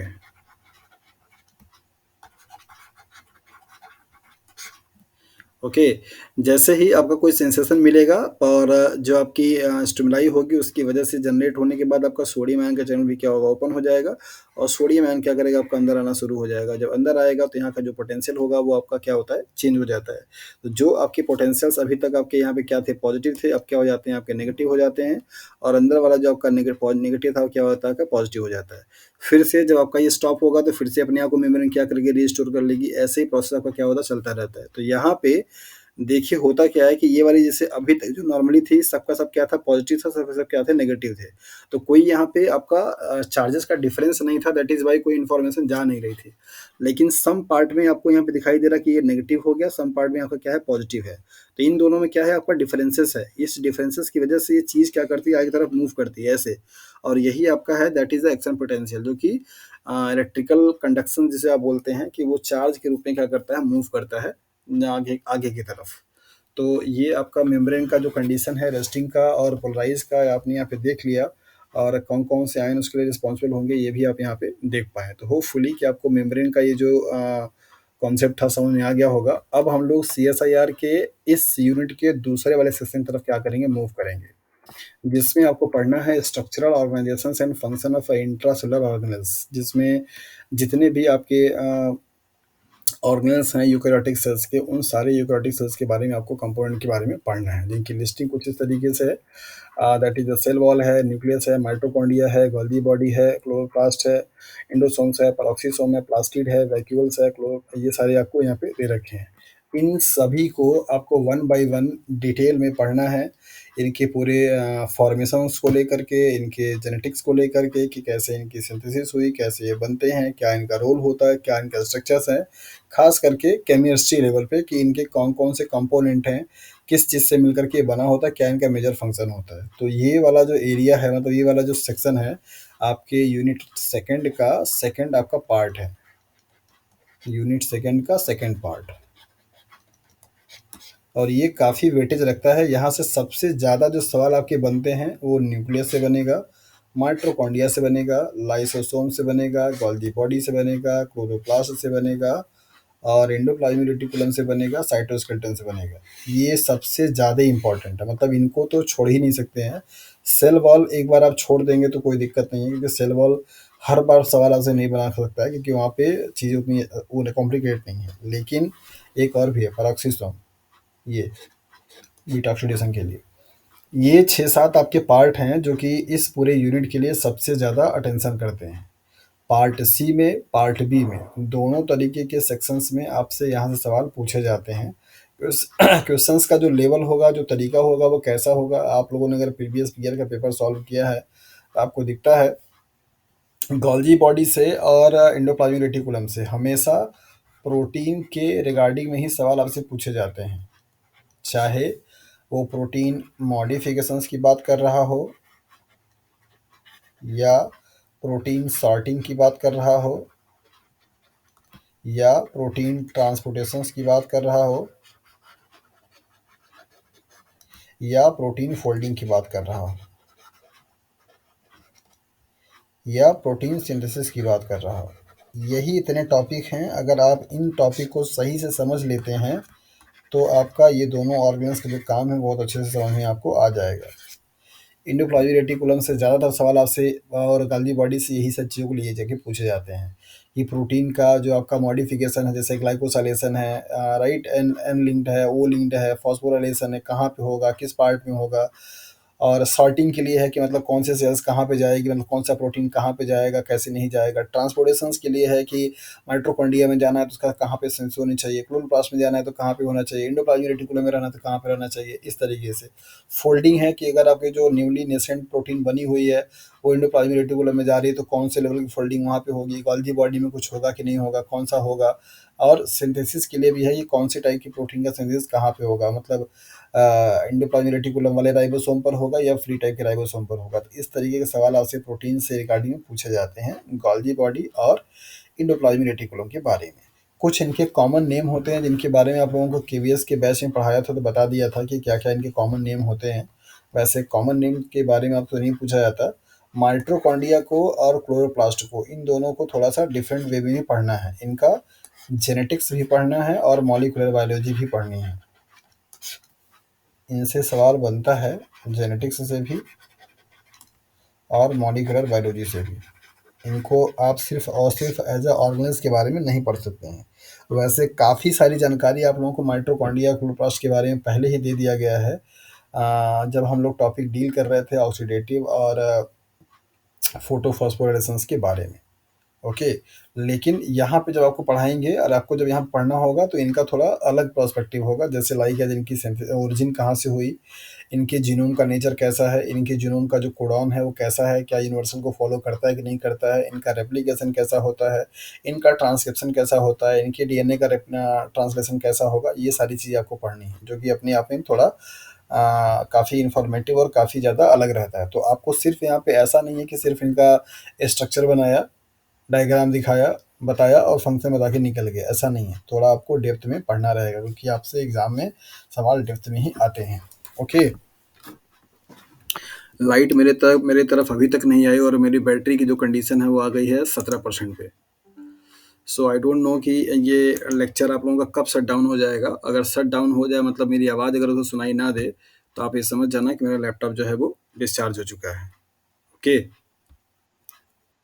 क्योंकि 17% बैटरी पे कभी भी ये नहीं बोला जा सकता यहाँ कब तक वो चलेगा। एनीवे, जब तक हमारे पास टाइम है तब तक हम लोग यहाँ पे देख लेते हैं। पहले इसको ब्रीफिंग कर देते हैं। सेल वॉल जैसा कि आपको अच्छी तरीके से मालूम है कि सिर्फ और सिर्फ प्लांट सेल्स में पाया जाएगा। प्राइमरीली जो इनका फंक्शन होता है बेसिकली सेल्स के शेप को देने के लिए, सेल्स को अबायोटिक और बायोटिक स्ट्रेस से बचाने के लिए, सेल को पूरा तरीके से एक ऑस्मोटिक प्रोटेक्टेंट का भी काम करते हैं। ऑस्मोटिक जो स्ट्रेस होती है उसको भी, उससे प्रोटेक्शन देने का काम करता है। एज वेल एज जितने भी आपके एंटीबायोटिक्स होते हैं, उन एंटीबायोटिक के इफेक्ट को भी नलीफाई करने के लिए एज अ बैरियर का क्या करता है, काम करता है। तो cell wall basically plant cells में पाया जाने वाला एक बहुत अच्छा बैरियर होता है, जो कि इनको क्या करता है, पूरी तरीके से एक प्रोटेक्टिव कवरिंग का क्या करता है, काम करता है। नॉर्मली अगर आप उस प्लांट सेल्स वॉल की बात करते हैं तो ये सेलुलोज का मिलकर के बना होता है। और प्लांट सेल्स के सेल वॉल के बारे में हम लोग देखेंगे, प्राइमरी, सेकेंडरी, मिडिल लैमेला का क्या कॉन्सेप्ट होता है। कई बार आपसे प्राइमरी, सेकेंडरी और मिडिल लैमेला से सवाल भी पूछे जाते हैं। न्यूक्लियस, जिसके बारे में आपको अच्छी तरीके से मालूम है कि आपके पूरे सेल का ब्रेन माना जाता है, जो क्योंकि इसके पास ये वो चीज़ है जिससे कि सारी चीज़ें क्या होती हैं, रेगुलेट होती हैं। That is the genetic material. तो जेनेटिक मटेरियल आपका जो न्यूक्लियस कंटेन करता है, उसी के साथ से मतलब उसी के पार्ट से बनने वाले सारे के सारे जो प्रोटीन्स हैं, एंजाइम्स हैं, जो कि सेल्स के सारे फंक्शन क्या करते हैं, परफॉर्म करते हैं। ये न्यूक्लियस भी आपका क्या है, डबल मेम्ब्रेन बाउंड होता है, जिसमें इनकी जो मेम्ब्रेन होती है वो आपकी क्या होती है, डिसकॉन्टिन्यूअस होती है, कॉन्टिन्यूअस नहीं होती है।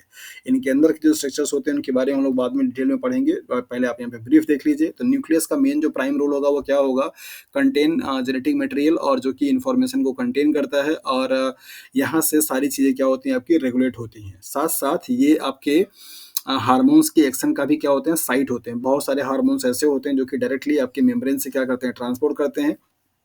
और साइटोसॉल में या न्यूक्लियस में क्या होता है, उनके रिसेप्टर पाए जाते हैं और आकर के यहाँ पे इस डीएनए पे क्या करते हैं, एक्ट करते हैं, जिनके पास जीन को एक्सप्रेस करने की कैपेबिलिटी होती है, ऐसे हार्मोन्स। तो ये न्यूक्लियस आपके पूरे सेल के फंक्शंस को क्या करता है, रेगुलेट करने का काम करेगा। और यहाँ पे आपका जेनेटिक मटेरियल क्या होता है, पाया जाता है। माइटोकॉन्ड्रिया, जिसको कि बेसिकली आप सेमी ऑटोनॉमस ऑर्गन्स के नाम से भी जानते हैं, इनके पास अपना खुद का जेनेटिक मटेरियल होता है। और जेनेटिक मटेरियल जो होता है वो बेसिकली कैसा, सर्कुलर टाइप में, मीन्स जस्ट लाइक दैट। और इनके पास अपना खुद का राइबोसोम भी होता है, जो कि 70s टाइप का होता है। तो ये सर्कुलर डीएनए का पाया जाना और as well as 70s type के राइबोसोम का पाया जाना, इस दोनों बात से बहुत स्ट्रांगली सपोर्ट मिलता है कि इन माइटोकॉन्ड्रिया की जो ओरिजिन हुई है वो कहाँ से हुई, that is the prokaryotic cells से हुआ है। तो प्रोकैरियोटिक सेल्स के बारे में आप लोगों ने पहले ही जान लिया कि क्या क्या इन्फॉर्मेशन होती है इनके बारे। तो इस प्रोकैरियोटिक सेल्स से ये दो चीज़ें आपकी मैच करती हैं इस माइटोकॉन्ड्रिया का। दैट इज वाई स्ट्रांगली ये बताया जाता है कि आरएनए वर्ड हाइपोथेसिस जो बताता है वो सही बताता है। और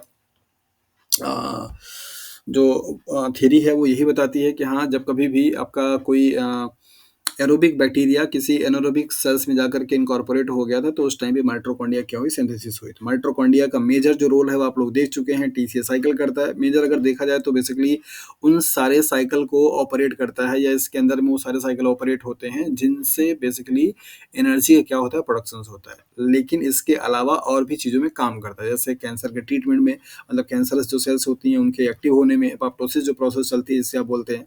अब अपटोसिस प्रोसेस में बनने वाले जो कास्पेजेस होते हैं वो माइटोकॉन्ड्रिया में पाए जाते हैं। तो एटीपी को जनरेट करने के अलावा और भी इनके पास बहुत सारे काम होते हैं जो कि माइटोकॉन्ड्रिया क्या करता है, परफॉर्म करता है।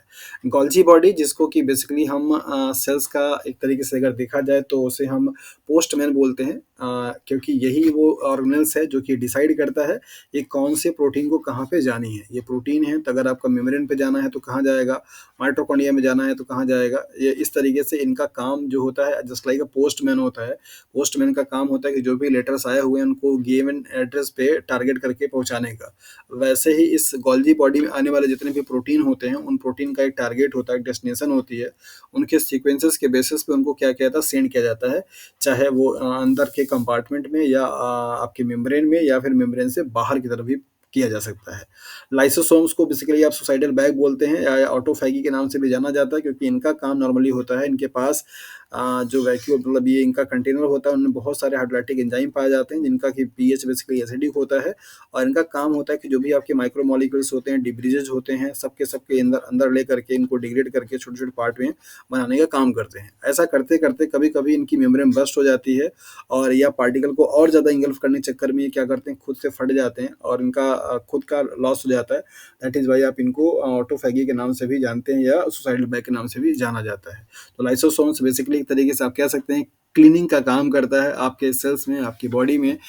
सेल लेवल पे जितने भी आपके डिवीजेस बनते हैं मैक्रोमोलिक्यूल्स के फॉर्म में उनको ब्रेक डाउन करके छोटे छोटे फॉर्म में या नॉन टॉक्सिक या लेस टॉक्सिक बनाने का क्या करता है, काम करता है। एंडोप्लाज्मिक रेटिकुलम जिसे आप बेसिकली ट्रैफिक पुलिस नाम से भी जानते हैं, और इनका काम बेसिकली यही होता है कि जो भी प्रोटीन आपकी सिंथेसाइज हुई है साइटोप्लाज्म में, उस साइटोप्लाज्मिक प्रोटीन्स को पूरा तरीके से क्या करेगा, मॉडिफाई करेगा, उसमें कई सारे फोल्डिंग करेगा, कई सारा आपका केमिकल मॉडिफिकेशंस करेगा। देन इसके बाद इनको क्या करेगा, रोक रोक करके रखेगा कि अभी आपको Golgi body lyso Golgi body में जाना है या नहीं जाना है।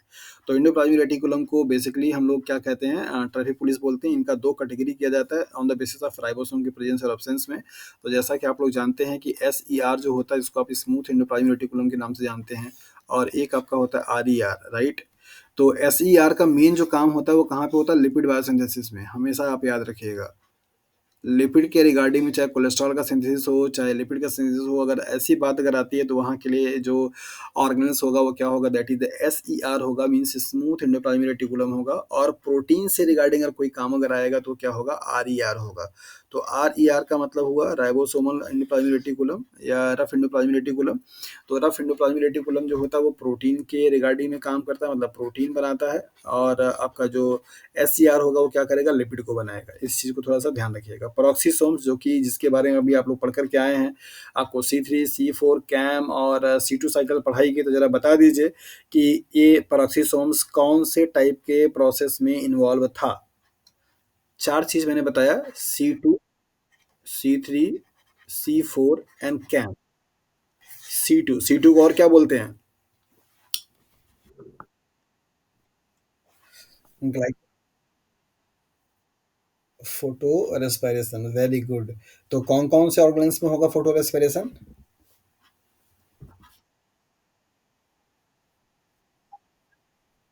वेरी गुड, कोड बना लिया आपने। CPM, यही ऑर्डर रखना, याद रखना रखना। और अभी कोई बताए। अच्छा, C4 साइकिल के लिए कौन कौन से चाहिए।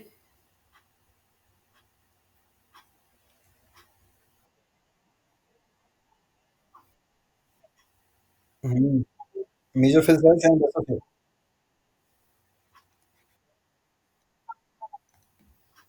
Very good. तो ये कोडेशन आपने अपने से बनाया है, वंदना, MSc BSc और ये सब।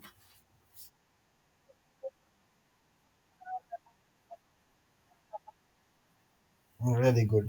तो ये सारे कोटेशंस ऐसे आप लोग बना बना कर अपने हिसाब से रखिए, क्योंकि ये सब चीज़ें ना आपको एग्जाम के टाइम पे बहुत काम आती हैं, कन्फ्यूजन बहुत ज़्यादा हो जाता है।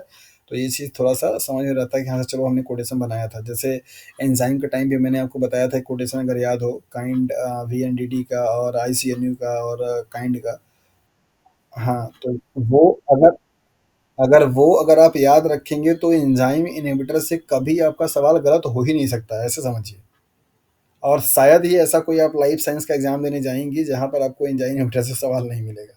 तो एंजाइम बहुत ही। अच्छा आया था। Very good. अच्छा, तो कर आप लोगों ने किया कि नहीं फिर। हाँ हाँ। ओके। कोई नहीं। सो पेरोक्सिसोम्स के बारे में आपने देखा कि ये आपका कई इंपॉर्टेंट रोल प्ले करता है, जहाँ पे फ़ोटो रेस्पिरेशन देखा, ऐसे ही आपको लिपिड के ऑक्सीडेशन में भी पढ़ाया जाएगा, तो आपको बताएँगे कि पेरोक्सिसोम में वैसे तो प्राइमरीली आपका माइटोकॉन्ड्रिया में होता है, लेकिन पेरोक्सिसोम में भी बीटा ऑक्सीडेशंस आपके होते हैं। तो कभी-कभी आपसे कंपैरेटिव एनाटॉमिकल और केमिस्ट्री के बेसिस पे डिफरेंसेस पूछे जाते हैं कि माइटोकॉन्ड्रिया के बीटा ऑक्सीडेशंस में और पेरोक्सिसोम्स के बीटा ऑक्सीडेशंस में क्या-क्या डिफरेंसेस हैं। यहाँ के डिफरेंसेस अभी पार्ट सी में सवाल सीएसआईआर से पूछे गए हैं। तो जब आपको बीटा ऑक्सीडेशन वाला पार्ट पढ़ाएँगे, तो वहाँ पे कंपैरेटिव एनालिसिस करा देंगे। तो पेरोक्सिसोम्स का बेसिकली काम फोटो रेस्पिरेशंस में है और आपका बीटा ऑक्सीडेशंस में है। प्लास्टिड्स जिसके बारे में आप लोग जानते हैं कि आपका पिगमेंट कंटेनिंग ऑर्गेनेल्स होता है, प्लांट के केस में पाया जाता है और 3-4 कैटेगरी के प्लास्टिड आपको पढ़ाए गए, जिनमें से क्लोरोप्लास्ट सबसे ज़्यादा इंपॉर्टेंट है। तो क्लोरोप्लास्ट के बारे में काफ़ी कुछ आप लोगों ने देखा कि ये फोटोफॉस्फोराइलेशन में इन्वॉल्व होता है और सुक्रोज का सिंथेसिस होता है और उसके बाद स्टार्च की सिंथेसिस होती है, तो किस तरीके से होता है सारा चीज़ आप लोगों ने पढ़ लिया है। यहाँ पे जो आपको पढ़ाएँगे वो बेसिकली पूरा जेनेटिक्स और मॉलिक्यूलर बायोलॉजी के टर्म में। वैक्यूल्स जो कि प्लांट सेल्स का एक बहुत बड़ा स्टोरेज हाउस माना जाता है, मैक्सिमम वॉल्यूम जो आपका साइटोप्लाज्म का होता है वैक्यूल्स कवर करता है और इनका काम बेसिकली वही होता है स्टोर करके रखने के लिए चीज़ों को, ये स्टोरेज हाउस बोले जाते हैं सेल्स के। और ये जिस मेम्ब्रेन से बाउंड होते हैं उनको हम टोनोप्लास्ट के नाम से जानते हैं, तो कभी-कभी ये वर्ड देता है कि टोनोप्लास्ट किससे रिलेट करता है, राइट? टोनोप्लास्ट। तो टोनोप्लास्ट जो वर्ड है वो किससे है, दैट इज द वैक्यूल से। वैक्यूल्स के जो मेम्ब्रेन होती है ऐसे, इस मेम्ब्रेन को हम क्या बोलते हैं, टोनोप्लास्ट के नाम से जानते हैं। और इसके बाद आपका आता है नेक्स्ट साइटोस्केलेटन, इट्स मोबिलिटी। मतलब साइटोस्केलेटन में आपको कई सारी चीज़ें पढ़नी है, लाइक लाइक एज माइक्रोफिलामेंट्स पढ़ना है, माइक्रोफिलामेंट्स पढ़ना है, इंटरमीडिएट फिलामेंट्स पढ़ना है, इन सब के बारे में, इनका स्ट्रक्चर और इनके साथ साथ इनके फंक्शंस के बारे में भी पढ़ना है। सो ये आपका जो सेक्शन होगा वो थोड़ा सा ज़्यादा मॉलिक्यूलर बायोलॉजी के अप्रोच से होगा। कौन-कौन से प्रोटीन, कौन-कौन से मॉलिक्यूल्स, कौन-कौन से फैक्टर कहाँ पे काम कर रहे हैं, इन चीज़ों को आपको थोड़ा-सा याद रखना पड़ेगा और कुछ-कुछ आपको सीक्वेंसेस होंगे अमाइनो एसिड्स के, प्रोटीन्स के, जो कि आपको याद रखने पड़ेंगे। कि किस पे आपका ओ लिंक फॉर्मेशन फॉस्फोराइलेशन हो रहा है, किस पे आपका एन लिंक्ड हो रहा है, किस पे आपका ओ लिंक ग्लाइकोसिलेशन हो रहा है। ये सारी चीज़ें आपको थोड़ी याद रखनी पड़ेंगी। ओके, तो अभी हम लोग स्टार्ट करेंगे बेसिकली आपका दैट इज़ सेल वॉल के बारे में। सो ब्रीफ मैंने आपको कर दिया कि किसका क्या-क्या रोल होता है। होपफुली कि आप लोगों को पहले से पता भी होगा, बट अभी हम लोग अब सेल वॉल को क्या करेंगे, स्टार्ट करेंगे। तो जैसा कि आपको अच्छे तरीके से पता है कि सेल वॉल आपका यहाँ पे जो हम लोग पढ़ रहे हैं वो प्लांट सेल्स के बारे में पढ़ेंगे, कि बैक्टीरियल सेल्स के बारे में हमको माइक्रोबायोलॉजी में पढ़ना है। तो यहाँ पे हमारा जो फोकस होगा that is the plant cell wall. So plant cells wall basically आपका क्या है, सेलुलोज से मिलकर के बना हुआ होता है और इस तरीके से कंपोनेंट्स होते हैं उसके।